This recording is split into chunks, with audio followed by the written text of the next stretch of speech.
A evolução anímica. De Gabriel Delany, 1897. Continuação do capítulo 5. A loucura. A loucura, propriamente dita, faz-se acompanhar sempre de um estado mórbido dos órgãos, que se traduz, as mais das vezes, por uma lesão. A alienação será, pois, uma enfermidade física quanto à sua causa, embora mental quanto à maioria dos seus efeitos. Pode a loucura transmitir-se por via hereditária, mas às vezes se transforma, quando manifesta nos descendentes. Nada tão comum como vermos a loucura degenerar em suicídio, ou o suicídio degenerar em loucura, alcoolismo e hipocondria.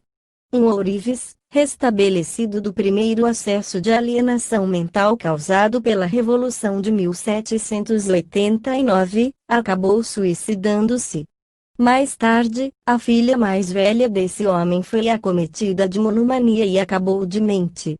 Um seu irmão esfaqueou o ventre e outro se entregou à embriaguez, morrendo na via pública. Ainda um terceiro deu para recusar toda e qualquer alimentação, a pretexto de íntimos desgostos, e morreu de anemia. Uma segunda irmã, aliás dotada de gênio caprichoso, casou-se e teve um casal de filhos. O rapaz morreu louco e epiléptico e a moça também enlouqueceu de um parto, tornou-se hipocondríaca e queria deixar-se morrer de fome. 2 dos filhos dessa mesma senhora morrem de uma febre cerebral e outro sucumbe ao nascer. 119. Início da nota do redator. 119. Piorri, de l'Hérédité dans les maladies, página 169. Fim da nota do redator. Há famílias cujos membros, com raras exceções, são acometidos de loucura, com a mesma idade.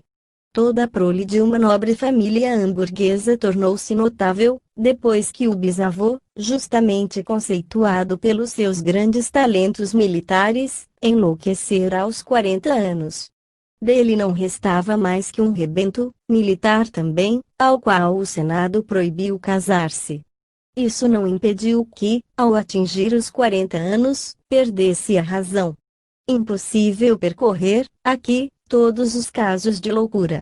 Precisamos, contudo, assinalar que muitos deles, atribuídos a enfermidades do cérebro, são produzidos pela ação dos espíritos desencarnados. A obsessão, que mais além estudaremos, apresenta, a miúde, todos os sintomas da legítima loucura, e fora muito de desejar que os médicos conhecessem o espiritismo, podendo, então, curar muitos doentes considerados perdidos. Nesta conjuntura, não é do corpo e sim da alma que importa cuidar. Dirigindo-nos ao espírito obsessor, é certo que conseguimos, algumas vezes, fazê-lo abandonar a presa. A bibliografia espírita menciona algumas curas desse gênero. Se nos dermos ao cuidado de observar um grande número de fatos chamados alucinatórios, facilmente concluiremos que muitas vezes não passam de pura e simples vidência mediúnica. Eis aqui alguns exemplos. Sully conta-nos que as horas solitárias de Carlos IX tornaram-se horríveis, pela reprodução dos gritos e berros que o assaltaram enquanto durou o massacre de S. Bartolomeu. O rei Carlos, diz o ministro ilustre, ouvindo, naquela mesma noite, e por todo o dia seguinte, a narrativa das atrocidades praticadas com velhos, mulheres e crianças, chamou de parte mestre Ambroise Paré, seu médico assistente, a quem muito prezava, posto professasse outra religião, e disse: não sei o que comigo se está passando nestes 2 ou 3 dias, mas a verdade é que me sinto muito abalado, de corpo e alma, e que, dormindo ou acordado, tenho diante de mim essas criaturas mutiladas, semblantes horrendos, mascarados de ódio e sangue. Oh, quisera eu que em tudo isso não entrassem os inconscientes e os inocentes. 120.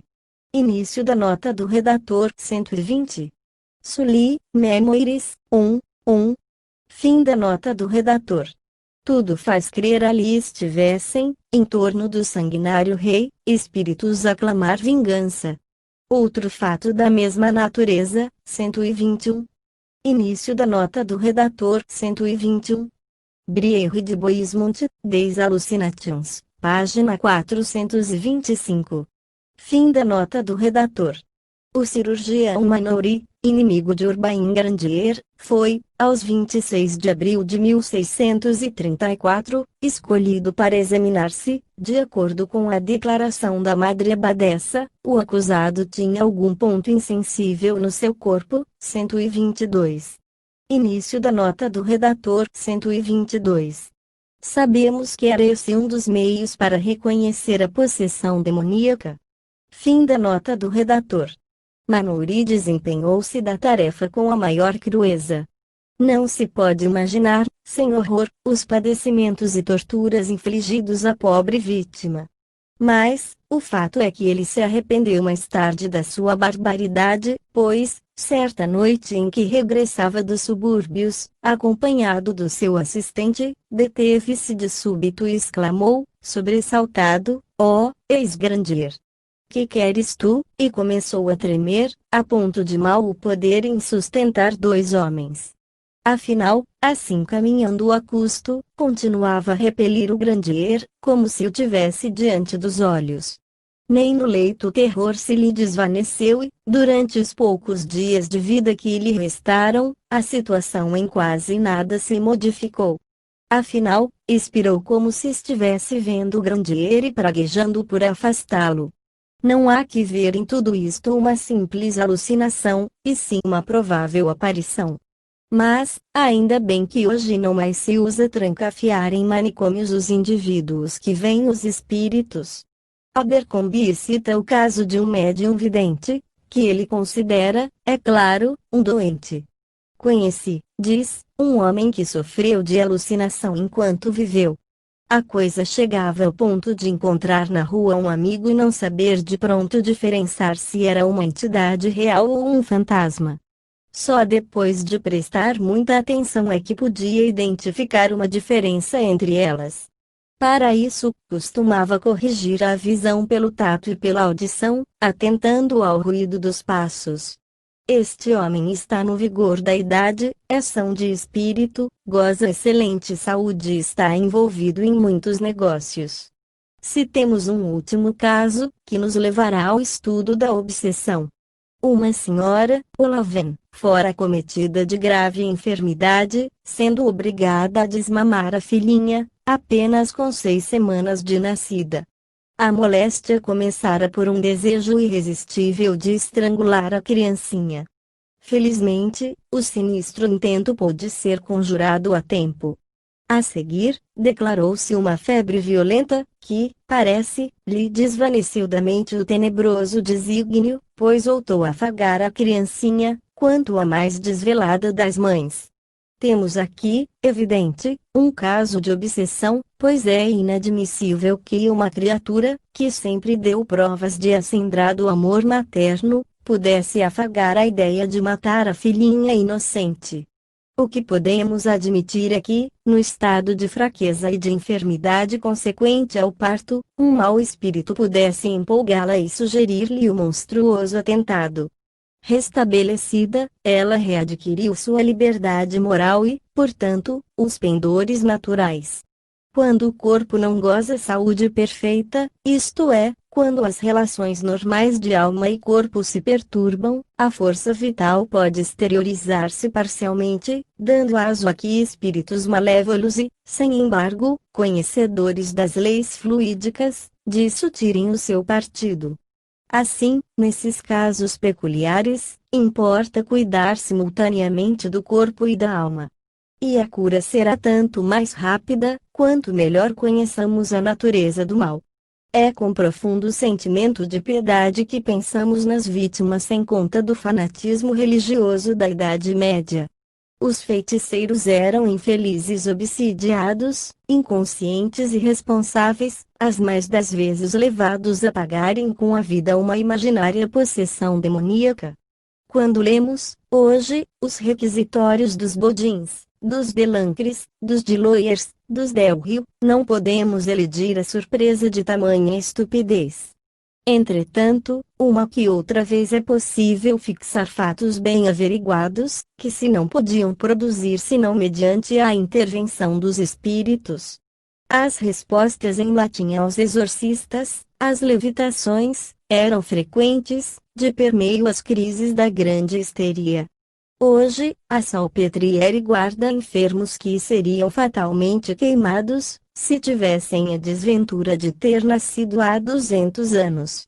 Nesta altura, parece-nos útil pôr sob as vistas do leitor os estudos de Allan Kardec sobre a obsessão, aconselhando a que recorra aos seus livros, para curar as enfermidades dessa espécie. A obsessão e a loucura.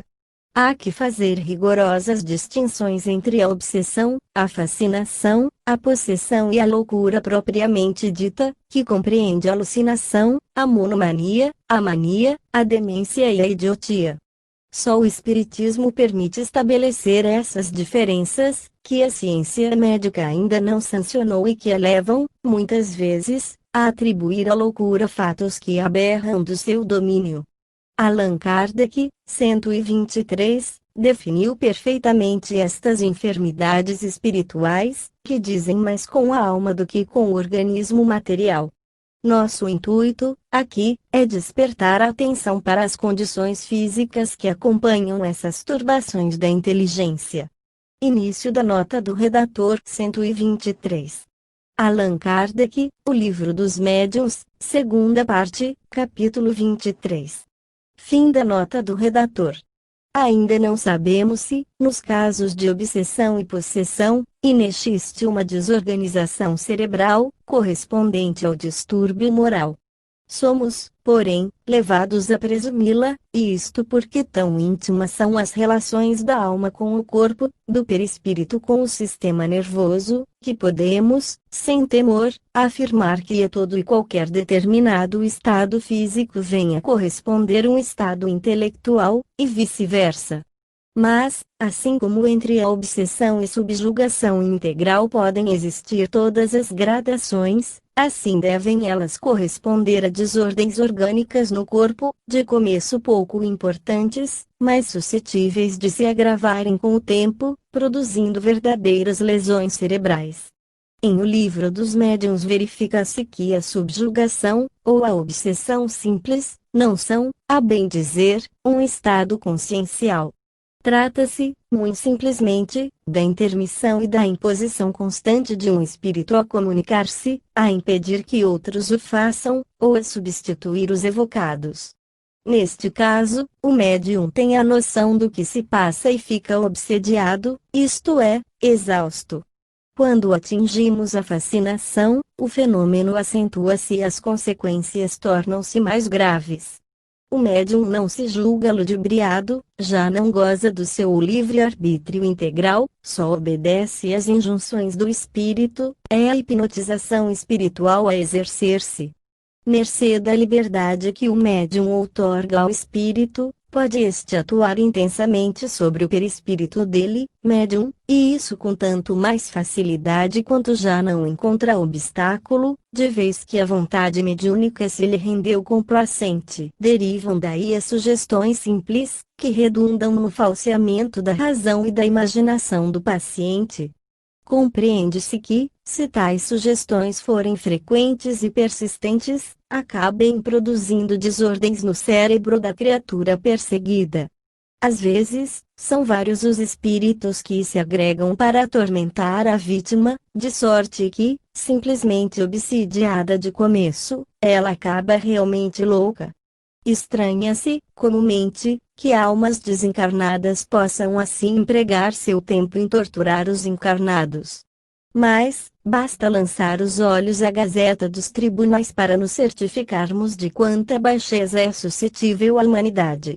Os espíritos atrasados alimentam as paixões mais ignóbeis e, sobretudo, a da vingança, de sorte que, se puderem identificar na carne um ser que lhes tenha feito mal, ou impedido de fazerem eles, nesta ou noutras encarnações, votam-lhe ódio inexorável, muitas vezes só extinguível com a morte da vítima, se esta tiver a desdita de lhes facultar acesso, mesmo inconscientemente. Assim é que muitos obsidiados são tratados como loucos, porque se atribui alucinação que de fato não passa de sugestão espiritual incoercível. Quando vemos um hipnotizado rir, chorar, manifestar alegria, dor, admiração, medo, executar, passivamente, os atos mais extravagantes, mais ridículos e até perigosos, conforme os quadros alucinatórios que lhe sugerimos, compreendemos que a atuação do espírito é substancialmente idêntica à do hipnotizador humano sobre o seu paciente. A única diferença é que, na obsessão, a vontade operante tanto pode ser de um como de alguns agentes invisíveis inacessíveis aos processos correntes de que dispõe a medicina. Citemos um exemplo, tomado ao célebre alienista Briere de Boismont, 124. Início da nota do redator 124. Briere de Boismont, Des Hallucinations, página 102, OS 32. Fim da nota do redator. Senhorita M, 40 anos, muito nervosa e, por isso mesmo, muito impressionável, sempre se revelou de uma versatilidade extrema. Quando jovem, jamais pôde dedicar-se a estudos sérios, tanto que os médicos recomendaram aos pais que preferissem dar-lhe exercícios de ginástica. Bem de fortuna, filha de pais robustos e sensatos, tem, contudo, um irmão de temperamento muito semelhante ao seu, sob vários aspectos. De aparência saudável, tem os cabelos castanhos, tez rosada, estatura normal. De 10 anos a esta parte começou a sentir os primeiros sintomas do mal que agora a tortura. Via personagens bizarras e essas aberrações visuais não a impediam, contudo, de cuidar das suas tarefas. Há 6 meses, as alucinações, até então toleráveis e espaçadas, tornaram-se mais frequentes e já não era só a vista a faculdade lesada, de vez que as outras se foram alterando a seu turno. Evidente desordem empolgava-lhe o espírito, ela ouvia cada instante, vozes que, dizia, lhe vinham do estômago e lhe causavam o maior tormento. Essas vozes ditavam-lhe a conduta, advertiam-na do que com ela se passava, forneciam-lhe dados sobre a sua enfermidade e receitavam remédios que lhe pareciam muito razoáveis. Igualmente lhe forneciam informes precisos do caráter e dos pendores de outras pessoas, com o que teria podido, então, revelar particularidades curiosíssimas.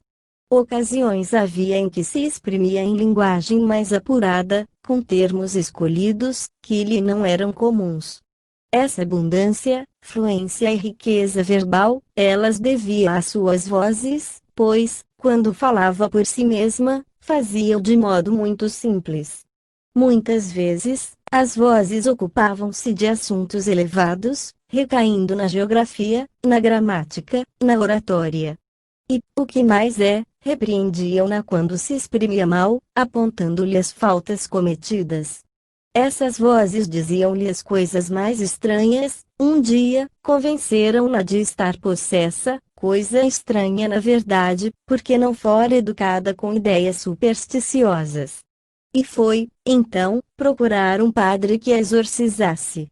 De então por diante, ficaram-lhe ideias muito pessimistas, quanto à eternidade e às penas futuras, que a mergulharam, momentaneamente, num profundo desespero. Certa feita, revelaram-lhe que ainda seria rainha, que representaria um grande papel no cenáculo do mundo. Esse vaticínio, teve ela o cuidado de o guardar consigo, na expectativa de que se realizasse, até que percebeu que a enganaram, como costumavam fazer frequentemente.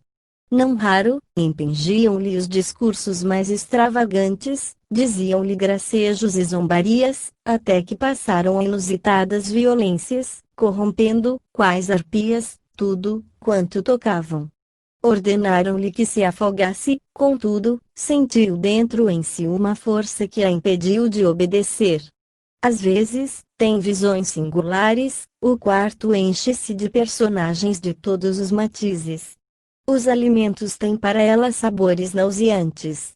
Basta meter a mão num prato para que a voz logo lhe transmita um tempero, que a impede de comer. Se caminha, logo começa a suar frio, de um frio que lhe penetra o corpo. Enxuga, então, com as mãos, as vestes molhadas. Essa criatura afirma que as vozes provêm de uma afecção nervosa, que as vozes são mais fortes que o seu raciocínio, que a subjugam, que a dominam. Seu poder é tanto que a obrigam a ir onde desejam que vá. Agora, já não querem que fale, perturbam-lhe as ideias, e ela apenas se exprime com grande dificuldade. Não é raro perceber que as vozes levam-na a cometer desvarios, e bem que desejaria contrariá-las, mas é constrangida a obedecer-lhes, porque dispõe de um poder irresistível. Vejamos, agora, as reflexões de Brierre de Boismont.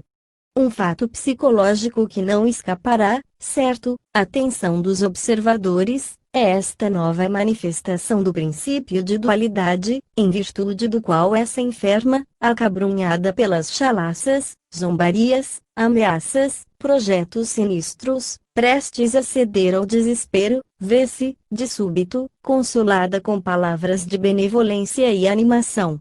Dir-se-ia coexistirem nela dois espíritos, um bom e outro mau, assomando a cada qual a seu modo. Mas, evidentemente, é isso que se dá. Essa moça é presa de espíritos perversos, que lhe produzem alucinações de toda a espécie. Este exemplo de obsessão completa é bem de molde a inspirar maduras reflexões.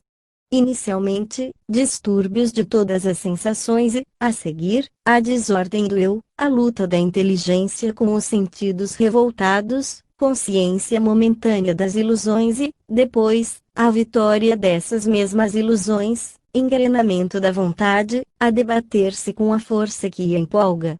Haverá espetáculo mais digno da meditação de um filósofo, que o dessa mulher, que reconhece o desregramento dos sentidos, que sabe ser joguete de puras quimeras, sem poder, contudo, subtrair-se à sua influência.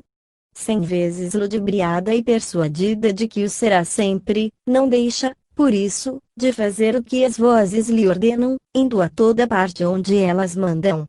Essa anulação da vontade diante da sugestão dos espíritos prende-se à fraqueza do sistema nervoso, e torna-se fácil reproduzi-la artificial e transitoriamente com um indivíduo hipnotizável. Pode comparar-se, então, os obsidiados com os sonâmbulos em vigília, que, não obstante sofrendo a ação do magnetizador, têm consciência do seu estado. Richet, 125, demonstra, com experiências hoje bem conhecidas, como se podem obter de um sonâmbulo alucinações da vista e do paladar, fazendo-lhe ver alternadamente quadros belos e quadros horríveis, e comentando-os, o que torna mais profunda a impressão alucinatória.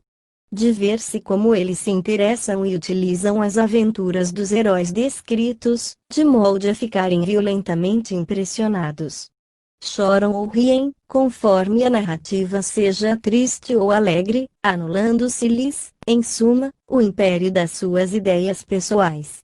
Este pertence, de fato, ao hipnotizador, e o hipnotizado já não resistirá às impressões que lhe vêm do exterior, transformado em autômato intelectual. Início da nota do redator 125. Richet, L'homme et l'intelligence.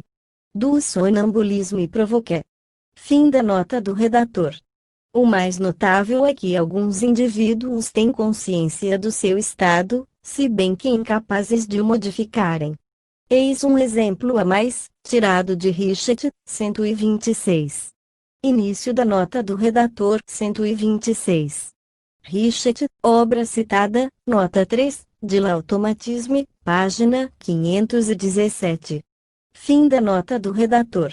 Não há, então, nenhuma desordem intelectual, mas já existe, por uma espécie de ação eletiva, inibição e paralisia da vontade. Com a senhora X podíamos acompanhar muito bem esse fenômeno singular. Assim é que, capaz de analisar-se a si mesma, dizia-me, não tenho ideia alguma, sinto-me incapaz de prestar atenção seja o que for. Tenho a cabeça vazia, parece-me tudo ver através de um nevoeiro. Esta sensação de vácuo é da mesma natureza da manifestada pela senhorita de que nos fala Brière de Boismont, que confessava ter a cabeça e a coluna vertebral como que cheias de ar. Continuemos, agora o paciente é um homem. Tomo, então, de um livro qualquer, entrego-lhe e digo, não o des a ninguém. Ele bem sabe que tudo isso não passa de uma experiência sem maior importância, mas ninguém lhe obterá o livro. Amigos presentes insistem, dá-me este livro. Recusa, alegando motivos e pretextos vários. Por fim, diz, não precisais do livro, dá-lo-ei, sim, mas não agora. Instado, ainda, e dizendo-se-lhe que a experiência visa, precisamente, avaliar a sua força de vontade para dar o livro, diz que poderia dá-lo, mas não dá. E segue resistindo uns 10 minutos a todas as instâncias, procurando arrazoar a sua resistência, e encontrando argumentos que justifiquem a negativa. Bruscamente despertado por insuflação, cede logo o livro, dizendo que agora pode querer. Esta experiência é característica. Eu já a fizera com muitos sonâmbulos, mas com este torna-se ela mais interessante, porque ele conserva a noção de si mesmo e pode analisar muito bem as próprias sensações. É a inibição da vontade em toda a sua nitidez e simplicidade. Essa suspensão da vontade impede toda e qualquer reação às diversas injunções impostas aos sonâmbulos. Ordeno a M que ria e ele adverte, rir de que? Isso não é sério, é pro forma e eu não tenho vontade de rir. E, não obstante, ri-se, ou antes, careteia algo de riso, e por tanto tempo quanto me praza. Se lhe mando chorar, começa dando um suspiro, tapa os olhos com as mãos, e as lágrimas entram a deslizar-lhe pelas feices. Podemos, então, analisar-lhe as sensações. É um espectador de si mesmo, sem embargo, um autômato incapaz de resistência, a chorar sem motivo e sabendo que não há mesmo motivo algum para chorar. Nesta experiência estamos a ver que o sonâmbulo sabe que nela toma parte como instrumento, que é o seu amigo Richard quem nele atua, mas, se o operador estivesse invisível, a situação de M seria a mesma da senhora mencionada por Brière de Boismont. Esta não era louca, tinha consciência do seu estado, pois que, a não ser sob a influência incoercível das vozes, entregava-se, normalmente, aos seus mistérios, sem que algo denunciasse os distúrbios intercorrentes.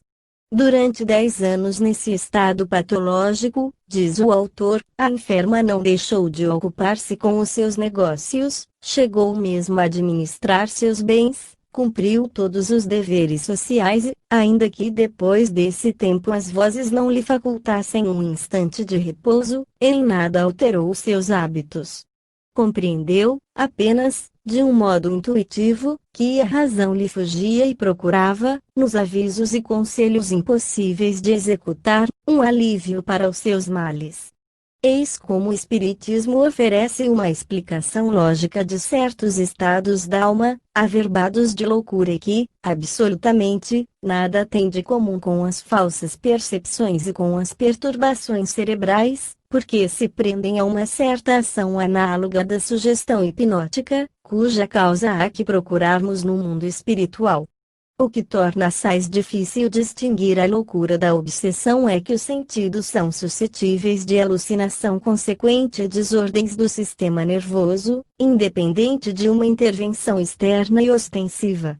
Torna-se preciso, portanto, uma grande prática e muito discernimento para reconhecer a origem do mal, e os especialistas acostumados a tratar de alucinações deveriam dispor-se a focalizar o assunto sob este ponto de vista, certos de que daí só poderia resultar enorme progresso neste ramo da medicina.